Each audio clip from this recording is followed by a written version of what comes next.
اعوذ باللہ من الشیطان الرجیم، بسم اللہ الرحمن الرحیم۔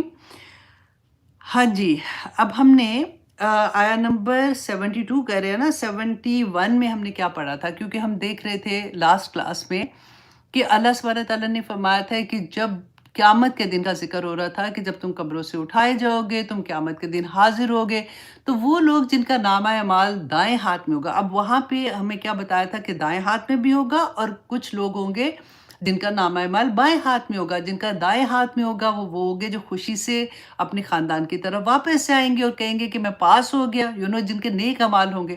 اور جن کے بائیں ہاتھ میں ہوں گے وہ کون لوگ ہوں گے؟ جن کے نامہ اعمال برے ہوں گے۔ اب یہاں پہ اللہ سبحانہ تعالیٰ نے کہا کہ دائیں ہاتھ میں ہوگا، لیکن اسے فتیلہ کا لفظ ہے کہ دھاگے کے برابر بھی اس کے ساتھ ناانصافی نہیں ہوگی، ظلم نہیں ہوگا، اور یہ بہت ڈرنے کی بات ہے۔ دیکھیں، جب اللہ سبحانہ تعالیٰ کا انصاف سمجھ آتی ہے نا، تو پھر بہت ڈر لگتا ہے کہ ہم تو ڈیفینیٹلی اللہ سبحانہ تعالیٰ کی رحمت کے امیدوار ہیں، اور اسی پہ تکیہ کر کے بیٹھے ہوئے ہیں کہ اللہ سبحانہ تعالیٰ انشاءاللہ اس سے ہمیں معاف کر دیں گے۔ لیکن اگر اللہ سبحانہ تعالیٰ دھاگے کے برابر بھی کسی کے ساتھ زیادتی نہیں ہوگی، اگر ہمارے نامہ اعمال اس کے مطابق دیکھے گئے تو ہمارا کیا حال ہوگا۔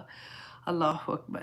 اب آئیے آگے اللہ سبحانہ تعالیٰ فرماتے ہیں وَمَنْ کَانَ اور جو کوئی ہے فی هَذِهِ اس دنیا میں عَامًا اندھا فَهُوَ فِي الْآخِرَةِ عَامًا تو وہ آخرت میں بھی اندھا ہوگا۔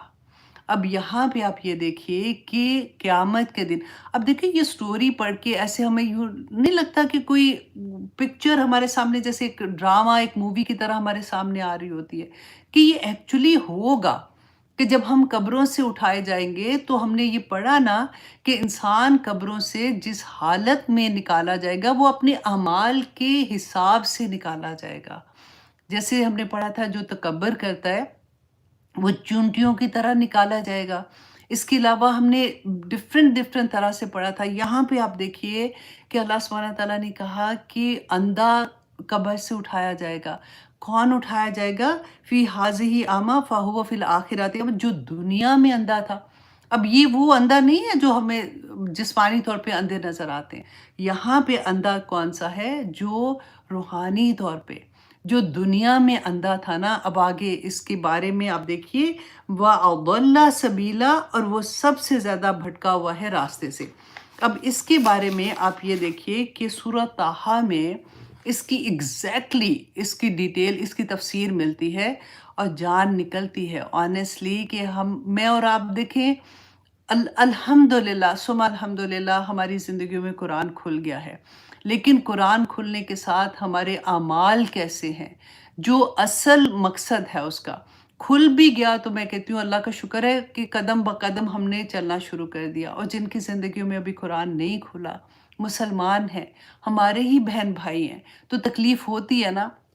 اللہ سبحانہ تعالیٰ سورہ طٰہٰ کی آیت نمبر 124 سے 126 یہ لکھ لیں تاکہ آپ لوگ بعد میں اس کو خود جا کے دیکھیں گے کہ اللہ سبحانہ تعالیٰ فرماتے ہیں جو میری یاد سے روگردانی کرے گا وَمَنْ أَعْرَضَ عَنْ ذِكْرِي فَإِنَّ لَهُ مَعِيشَةً ضَنْكًا وَنَحْشُرُهُ يَوْمَ الْقِيَامَةِ أَعْمَىٰ، کہ ہم قیامت کے دن اس کو اندھا اٹھائیں گے کہ جو میری یاد سے روگردانی کرے گا اس کی زندگی تنگی میں گزرے گی، اور ہم اسے قیامت کے دن اندھا کر کے اٹھائیں گے۔ وہ کہے گا، اب دیکھیے ذرا کہ ہم لگتا ہے مر گئے تو بس مر گئے، کہ باقاعدہ کنورسیشن ہو رہی ہے کہ وہ کہے گا اے میرے رب تو نے مجھے اندھا کر کے کیوں اٹھایا، حالانکہ میں تو دیکھنے والا تھا۔ اللہ سبحانہ تعالیٰ فرمائیں گے کہ اسی طرح ہونا چاہیے تھا، تیرے پاس میری آیات آئی تھی۔ اندھا کون اٹھے گا؟ تیرے پاس میری آیات، یہ قرآن پاک تیرے پاس آیا تھا، تو نے اسے بھلا دیا، سو اسی طرح آج تجھے بھی بھلا دیا گیا ہے، اسی طرح تجھے بھی بھلا دیا گیا۔ دیکھیے یہ ایک آیا